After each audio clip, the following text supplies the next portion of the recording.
In the headlines tonight, scholar lashes out rights group report against Ethiopia which lacks neutrality and standards.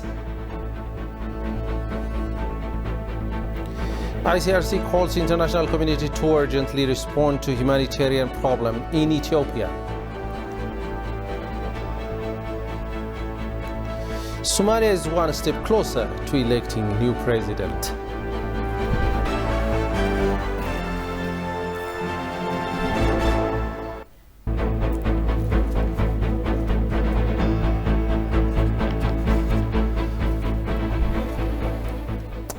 Good evening to you all. A very warm welcome to ETV News. I am Grum Tariku. A rally denouncing HR 6600 and S3199 draft bills was held in Washington, D.C., USA, involving participation of Ethiopians, Eritreans, and friends of the two countries. The demonstrators called on congressmen and senators of the U.S. to push for cancellation of the draft bills they described as counterproductive tools that would hurt long-standing relationships between Ethiopia and the U.S. Ethiopians have so far staged demonstrations in Brussels, Rome, and various cities of the U.S. to protest the two draft bills.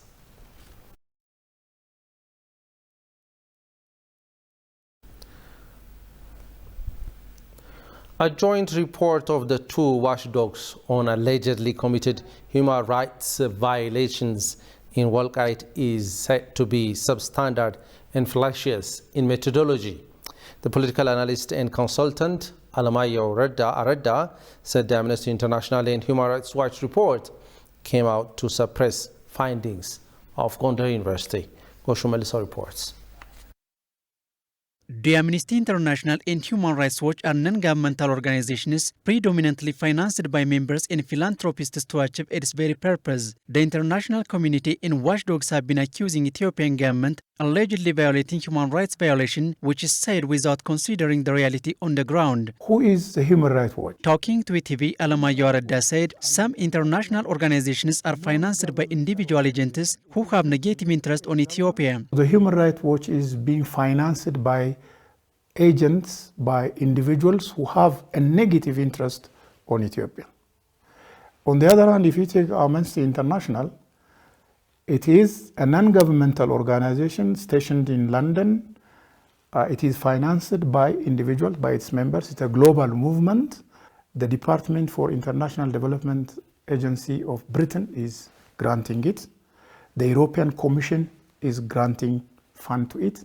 And the Department of State Department of the United States is also financing it. He denounced that the joint report of the two watchdogs on allegedly committing human rights violation in Walqait is substandard and showed shameful methodology. The Gondar University report is open to everybody. The forensic evidence is open. You can comment on it. It's neutral. But it doesn't mean that it doesn't have any interest. It is authentic because it is based on scientific method. But on the other hand, if you take the two joint reports, the joint report by Human Rights Watch and Amnesty International, the methodology is very, very shameful because it is substandard even when looked at from the previous standard of Amnesty International and Human Rights Watch. Their methodology is totally a failure. They tell us they have interviewed more than about 400 people or so who are residing in the Sudan, people who have fled from where? From Tigray, Walqait, we don't know. We don't know the profile of the interviewees. It's just a telephone conversation. Political analyst and consultant Alamayo Aredda pointed out the Amnesty International and Human Rights Watch report came out at a time Gondar University revealed mass graves in Walqait. Therefore, he said the report is intentionally released to suppress the study. Why did it come now? The international media has already started propagating it. The human rights, the Human Rights and Amnesty International report came out to suppress, to depress the report of the Gondar University study. That it just wants to cover it with some kind of dirty soil. That is the intention. Alamayo urged the government has to file documents to bring the Samri group to justice who committed massacre in Maikadra and fled to Sudan refugee camp. Ethiopia is poised to hold national dialogue to seek remedies for polarized politics affecting its peace and stability. Various views are being reflected regarding the national dialogue. What is expected from the political elites, interest groups, the government, and the public at large? These are issues to be raised in News and Analysis Hour, which we will bringing you in April on this news hour, only on ETV Languages channel.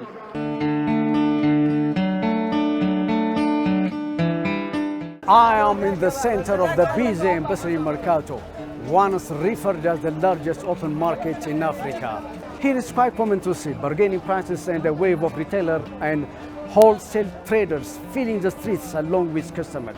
Currently, the rise of inflation is affecting the multi-sector retailer trade in Ethiopian market. ETV will closely look into the matter and bring you analysis and detailed news.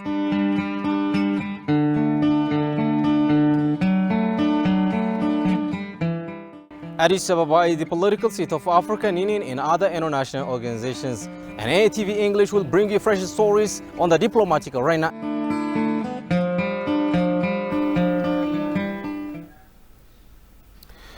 The Ethiopian branch of the International Committee of the Red Cross, ICRC, called upon the international community to swiftly respond to humanitarian crisis in the northern Ethiopia before it's too late. Talking to ETV Head of Operations for International Committee of the Red Cross Ethiopia, Nicholas Roberts also took the occasion to commend the recently declared humanitarian truce, which he said has helped the ICRC get a much better access to affected areas.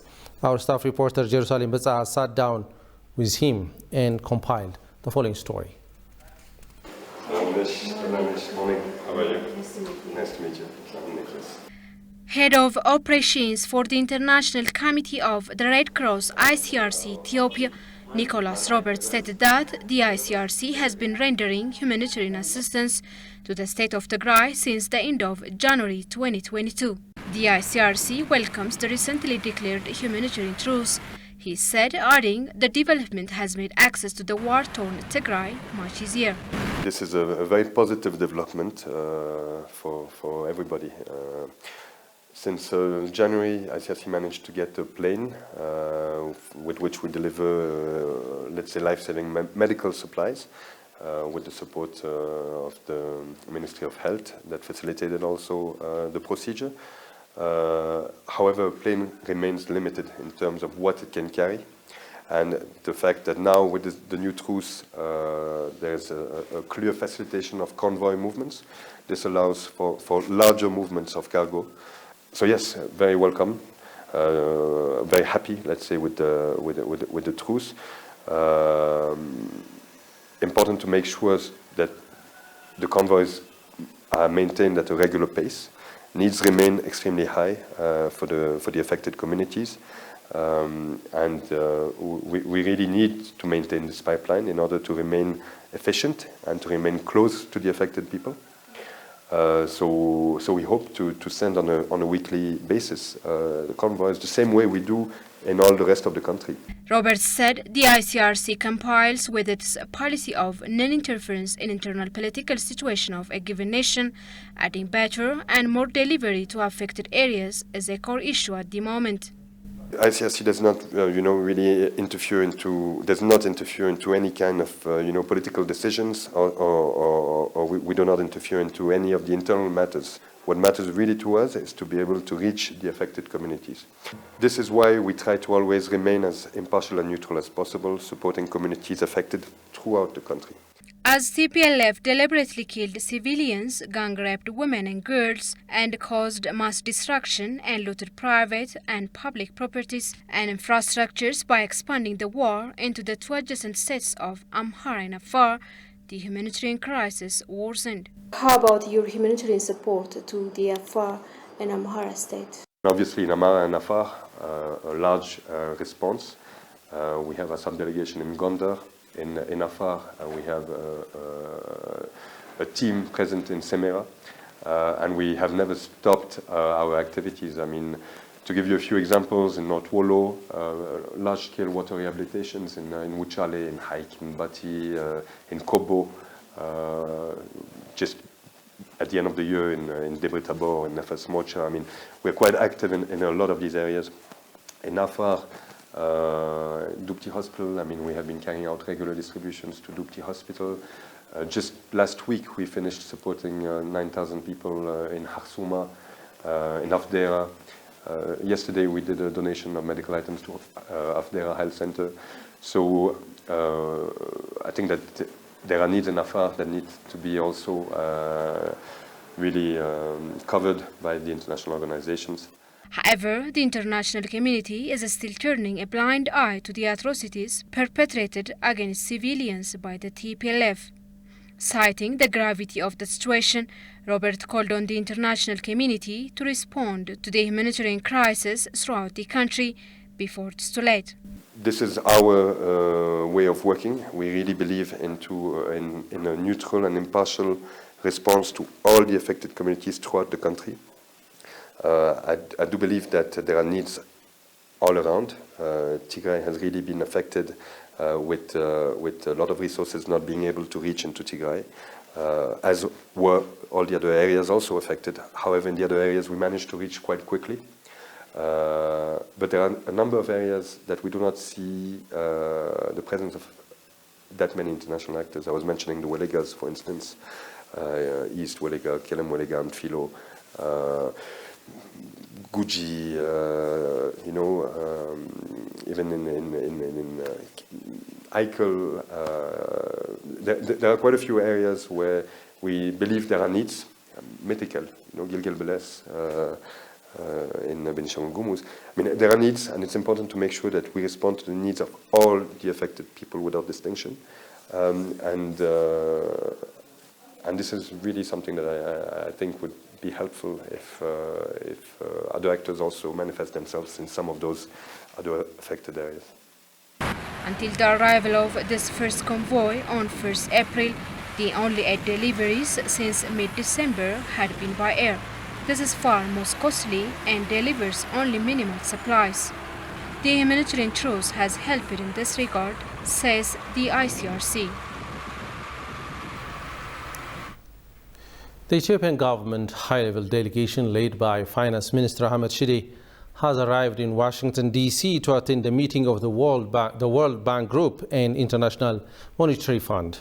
According to Ethiopian ambassador to the U.S., Fitsum Aragga, upon arrival, the delegation undertook final preparation for the bilateral and multilateral consultation with officials and representatives of the international monetary organizations. The 2022 spring meeting of the International Monetary Fund and the World Bank Group, which begins today, runs through Sunday.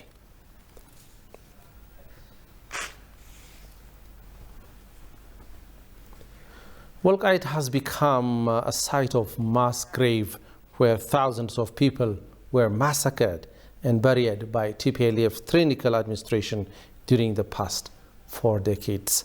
Recently, a prominent American photojournalist paid visit to the area and told Ethiopian news agency that he saw the mass graves last week and was saddened by the content of Amnesty International and Human Rights Watch's report on alleged crimes in Walqait area. Tikusarnesa has the details from Ethiopian news agency.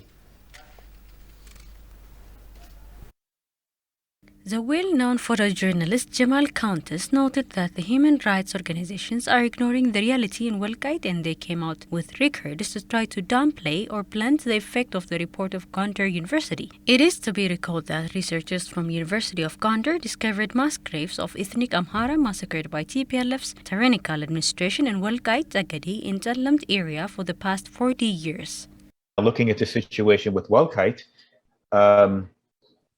you know, standing in a place where there were 9 people buried on top of each other in one grave in one little corner of this town, which is reportedly built on mass graves, and visiting other graves that hold 24 here or 35 there, and looking at a potential, you know, region being a grave site.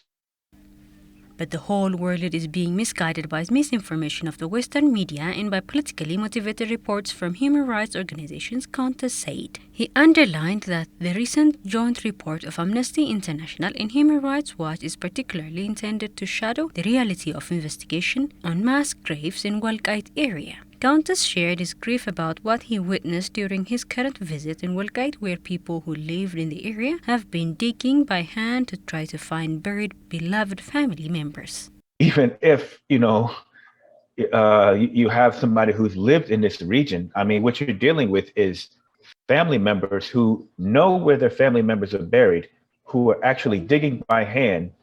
Now that they have access to the region, they're digging by hand to try to find father, brother, uncle, community leader. And these two human rights organizations, of course, they're ignoring that. They actually came out with these reports to try to downplay or blunt the effect of the University of Gondar's report. So, but yeah, what the TPLF does is utilize the power of white speak. And so you look at the talking heads, aided or abetted by a member of the TPLF, and that's going to be gospel over the tens of thousands of voices of Walqaiti in the region who have missing family members and still have missing family members. According to the journalist, the point person in this intelligence gathering for these human rights organizations report is a member of the terrorist TPLF, which has been still backed by the Western powers. This is because the Westerners do not want to hear the bad news about TPLF that the group has committed massacres and mass graves were found in the area of Walqait and its surroundings. Korean International Cooperation Agency Koikas celebrated the successful completion of a project for promoting maternal, neonatal and child health service in RC zone of Oromia Regional State. At the completion ceremony, Chio Hae-jong, Deputy Director of Koikas, praised the efforts of implementing partners and community members. She also stated construction of primary hospital is still undergoing at Hitosa district of RC zone, Oromia region. She said the project is expected to be completed next year.